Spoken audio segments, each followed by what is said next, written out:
High, এসে গেছি একটা দুপুরের ভিডিও নিয়ে। তো আজকে মনটাও ভালো না, আর নিজের মনের মানসিকতাও ভালো না। তো একটু ঠান্ডা লাগলে গলার আবার প্রবলেমটা হয়ে যায়। আগে এরকম ছিল না গো, আগে সকালবেলা আমি 4টা-5টায় সকালবেলা স্নান করছি। এখন যে কি হয়েছে শরীরটা মানে কী লেগে জানি এত খারাপ লাগে। তো আজকে কোনো একটা খালি ফটো পোস্ট করছি, আর কোনো ভিডিও দিইনি। তো এখন আবার এক জায়ের ঘরে নারায়ণ পূজা, ওইখানে আমাদের ইনভাইট আছে দুপুরবেলা। তো ওইখানে আমরা যাবো, আমি আর আমার বৌদি যাবো। তো ওইখানে গিয়ে যদি পারি নারায়ণ পূজার একটা ভিডিও তোমাদের সামনে আমি ধইরা তুলুম আঁকি।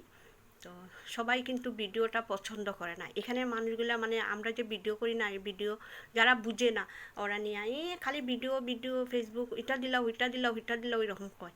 তো সবাই তো আর সবাই আমাদের মতন না। হ্যাঁ, আমি ভালো পাই গো। আর ফেসবুক আওয়ার পর থেকে মন এক সময় যদি মন খারাপ হয়, আরেক সময় ফেসবুক থেকে মনটা আনন্দ লাগে। যাই হোক বন্ধুরা, একটা আজকের ভিডিও এখানেই শেষ করলাম।